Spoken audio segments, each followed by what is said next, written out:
Good morning students, आप सभी प्यारे साथियों का स्वागत है आपके अपने चैनल साइंस फैक्टर क्लासेज में। दोस्तों, हम पढ़ रहे थे क्लास 10 साइंस का चैप्टर नंबर 5 लाइफ प्रोसेस। और इस लाइफ प्रोसेस में हमने ये पढ़ा कि लाइफ प्रोसेस क्या होता है, कौन कौन सी प्रोसेस इसमें इंक्लूड होती हैं, जैसे कि रेस्पिरेशन है, डाइजेशन है, न्यूट्रिशन है। इन सब के बारे में हम पीछे की क्लास में डिस्कस कर चुके हैं। इसके अलावा हमने पढ़ा डाइजेशन इन अमीबा। अमीबा में डाइजेशन किस तरह से होता है, इनके बारे में हम पीछे की क्लास में डिस्कस कर चुके हैं।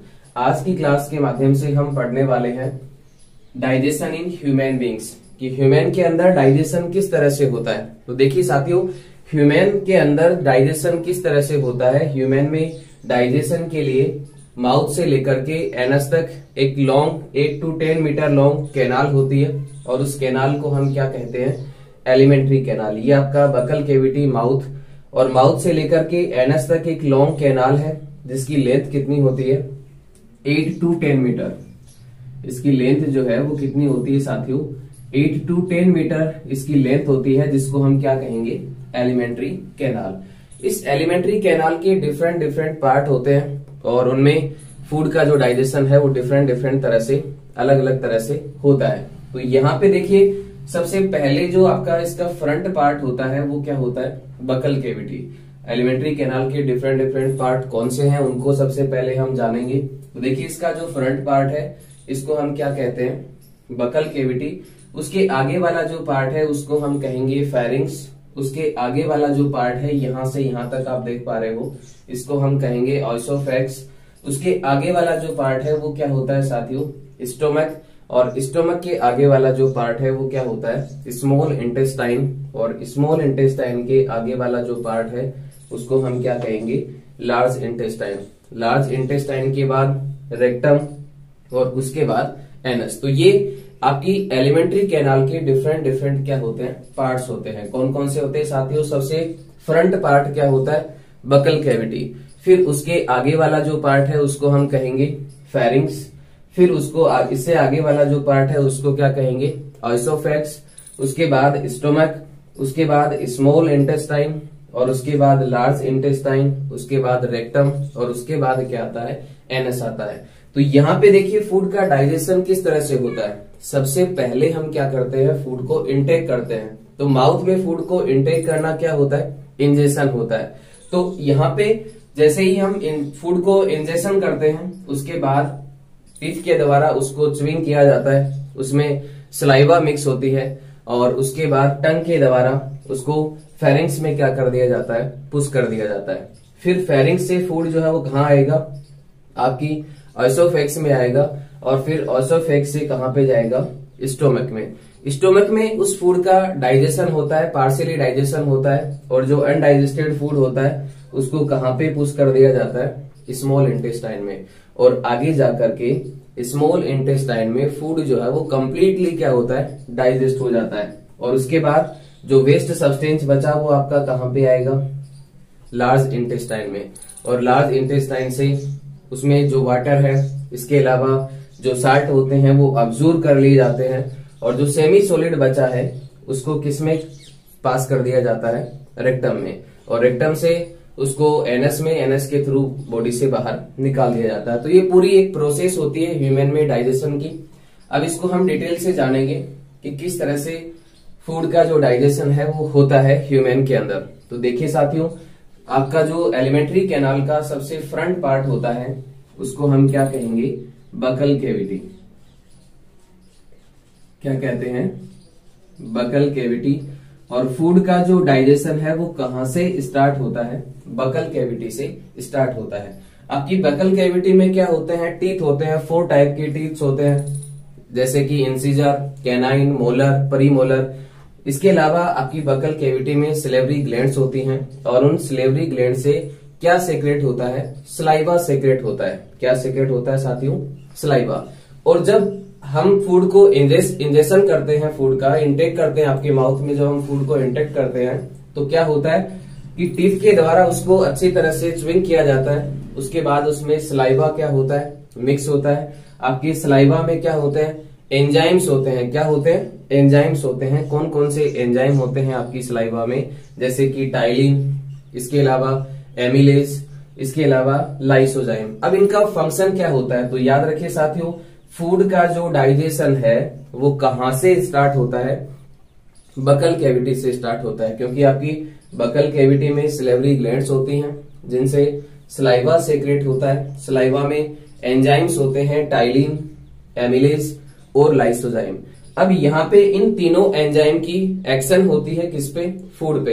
तो जो भी आपने स्टार्च खाया है उस स्टार्च का डाइजेशन होता है कहाँ पे, बकल कैविटी में। किसके थ्रू, टाइलिन और एमिलेज एंजाइम के थ्रू। किसके थ्रू होगा, टाइलिन और एमिलेज एंजाइम के थ्रू। इसके अलावा एक एंजाइम आपका लाइसोजाइम। तो लाइसोजाइम क्या करेगा, जो भी फूड के साथ बैक्टीरिया इंटर किए हैं आपके माउथ में, उन बैक्टीरिया को किल करने में हेल्प करता है कौन सा एंजाइम, लाइसोजाइम। तो यहां से आपका फूड का डाइजेशन स्टार्ट होता है। तो याद रखिए साथियों, फूड का डाइजेशन कहां से स्टार्ट होता है, बकल कैविटी से। और बकल कैविटी में स्टार्च का जो डाइजेशन है वो किसके थ्रू होता है, एमिलेज और टाइलिन एंजाइम के थ्रू। इसके अलावा लाइसोजाइम जो होता है वो फूड के साथ आए हुए बैक्टीरिया को किल करने में हेल्प करता है। उसके बाद आपका जो फूड है वो टंग के द्वारा किस में पुश कर दिया जाता है, फेरिंग्स में। और फेरिंग्स से कहां पे आएगा, ऑइसोफेक्स में। ध्यान रखिए साथियों, ऑइसोफेक्स में किसी भी तरह की डाइजेस्टिव ग्लैंड नहीं होती है।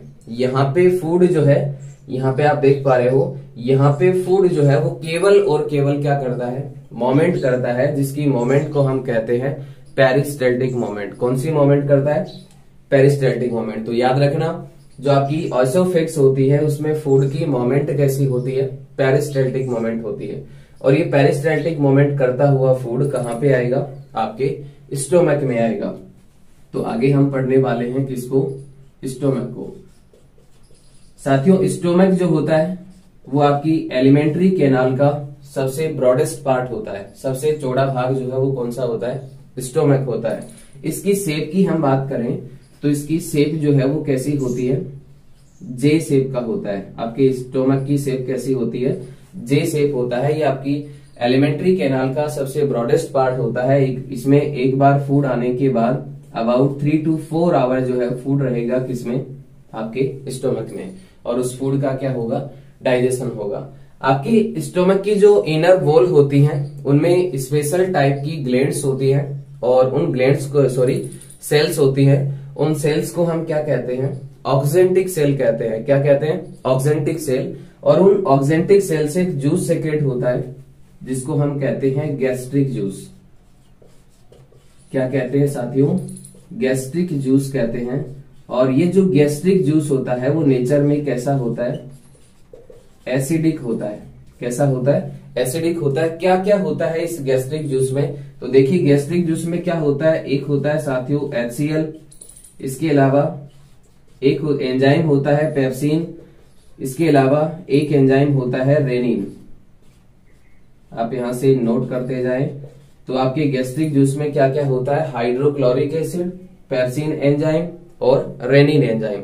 अब इसका फंक्शन क्या होता है, देखिए हाइड्रोक्लोरिक एसिड का फंक्शन क्या होता है, ये फूड के मीडियम को कैसा बनाएगा, एसिडिक बनाएगा। इसकी पीएच की हम बात करें तो इसकी पीएच क्या होती है, 2.2 होती है। इसके अलावा फूड के साथ जो भी बैक्टीरिया इंटर किए हैं आपके स्टोमक में, उनको ये किल करने में क्या करेगा, हेल्प करेगा। इसके अलावा जो एमिलेज एंजाइम आपकी सलाइवा में सेक्रेट हुआ था, टाइलिन एंजाइम आपकी सलाइवा में सेक्रेट हुआ था, उनकी एक्शन को फूड से क्या कर देता है, हटा देता है। कौन, आपका हाइड्रोक्लोरिक एसिड। इसके अलावा हम बात करें पेप्सिन एंजाइम की, तो देखिए पेप्सिन एंजाइम जो है वो आपने जो भी प्रोटीन क्या किया है, आपने जो भी प्रोटीन फूड के फॉर्म में लिया है उस प्रोटीन को डाइजेस्ट करने में हेल्प करेगा। कौन, पेप्सिन एंजाइम। तो याद रखें, आपके स्टोमक में प्रोटीन का डाइजेशन जो है वो किसके थ्रू होगा, पेप्सिन एंजाइम के थ्रू। इसके अलावा रेनिन जो होता है, वो जो बच्चे होते हैं, बेबी होते हैं, उनके अंदर मिल्क को डाइजेस्ट करने में क्या करता है, हेल्प करता है। तो छोटे बच्चों में मिल्क का जो डाइजेशन है वो किस एंजाइम के थ्रू होता है, आपके स्टोमक के अंदर रेनिन एंजाइम के थ्रू। अब यहाँ पे जितना आपका स्टोमक फूड को डाइजेस्ट कर पाया उतना इसने यहाँ पे डाइजेस्ट कर दिया। उसके बाद जो अनडाइजेस्टेड फूड है उसको कहाँ पे पास कर दिया जाएगा, आपकी स्मॉल इंटेस्टाइन में। तो याद रखना, आपका जो स्टोमक होता है उसमें फूड का पार्शियली डाइजेशन होता है, कंप्लीट डाइजेशन नहीं होता है। कैसा डाइजेशन होता है? Partially digestion. और आपके स्टोमक से फूड को कहां पे पास किया जाएगा? स्मॉल इंटेस्टाइन में। तो ये किसके द्वारा कंट्रोल होता है? स्टोमक से फूड कहां गया? आपकी स्मॉल इंटेस्टाइन में। किसके द्वारा कंट्रोल हुआ? स्पिंचर मसल के द्वारा। किसके द्वारा कंट्रोल होगा साथियों? स्पिंचर मसल के द्वारा कंट्रोल होता है, याद रखें, या फिर आप यहां से नोट कर सकते हैं। आगे हम पढ़ने वाले हैं स्मॉल इंटेस्टाइन।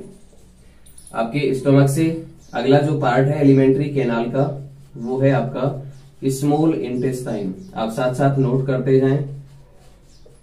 Small intestine.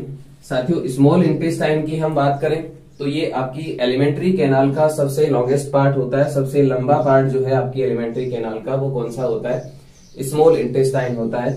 इसकी लेंथ की हम बात करें तो इसकी लेंथ क्या होती है? 4 to 5 मीटर लॉन्ग होती है आपकी स्मॉल इंटेस्टाइन। यहाँ पे फूड जो आने के बाद उसका कंप्लीटली क्या होता है? डाइजेशन होता है। अब इससे पहले थोड़ा सा हम लीवर को देखते हैं, जो आपके ह्यूमन बॉडी की सबसे लार्जेस्ट ग्लैंड होती है। तो लीवर से एक जूस सेक्रेट होता है, उस जूस को हम कहते हैं बाइल जूस।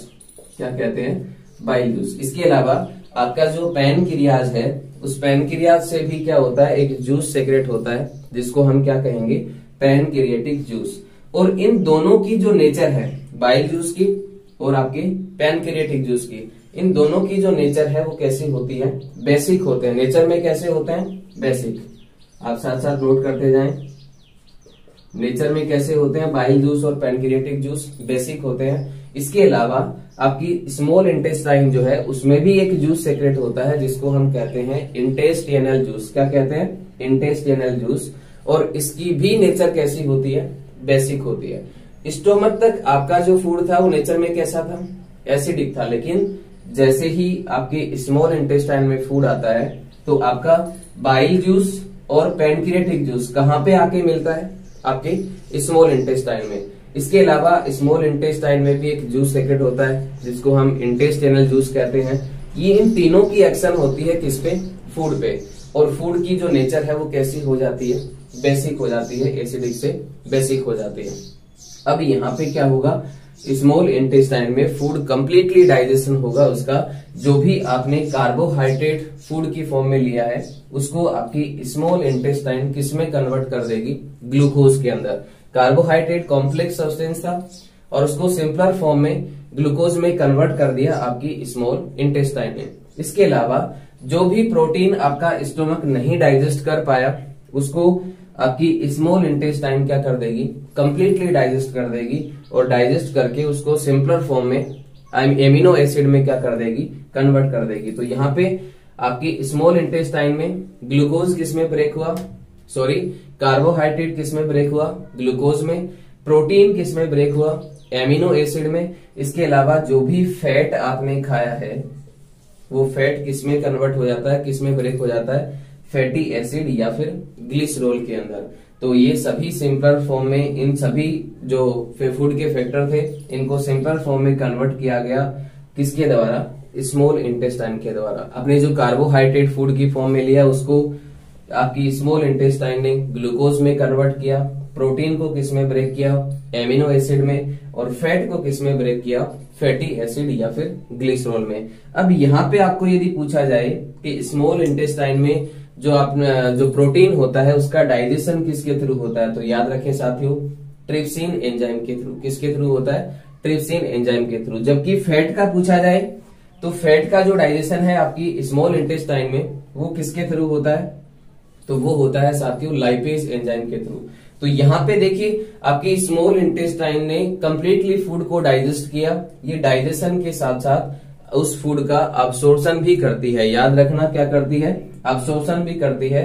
तो जो भी न्यूट्रिएंट्स इसने ब्रेक किए हैं कॉम्प्लेक्स से सिंपल फॉर्म में, उन सभी न्यूट्रिएंट्स को क्या करेगी? अब्सॉर्ब कर लेगी। और उनको अब्सॉर्ब करके ब्लड में क्या करती है? मिक्स करती है। और ब्लड के थ्रू उनको ईच सेल तक पहुंचाया जाता है ताकि एनर्जी ऑब्टेन कर सके।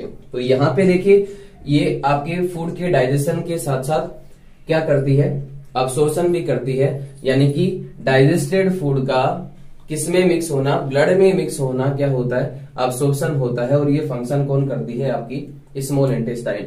अब अलग अलग जो एनिमल्स होते हैं उनकी जो स्मॉल इंटेस्टाइन होती है वो उसकी जो लेंथ होती है वो डिफरेंट डिफरेंट होती है, वो उनके फूड के टाइप पे डिपेंड करती है। मान लीजिए कि जो कार्निवोर्स एनिमल्स होते हैं उनमें जो मीट होता है, मांस होता है, उसका डाइजेशन क्या होता है, इजीली होता है, इसलिए उनकी जो स्मॉल इंटेस्टाइन है वो क्या होती है, स्मॉल होती है।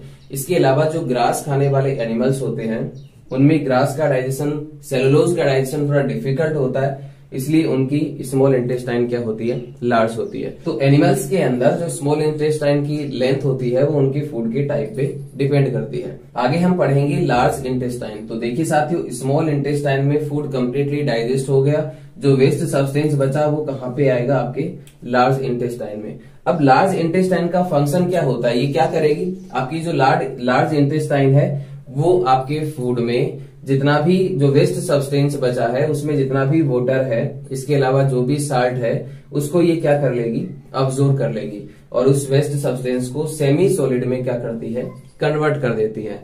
फिर यहां से वो सेमी सॉलिड आपके रेक्टम में जाता है, और रेक्टम के बाद एनएस के थ्रू उसको बॉडी से बाहर निकाल दिया जाता है। तो ये कंप्लीट प्रोसेस को आज की इस क्लास में हमने पढ़ा ह्यूमन बॉडी में, कि ह्यूमन में डाइजेशन किस तरह से होता है। आशा करता हूं आप बहुत ही अच्छे से समझ पाए होंगे।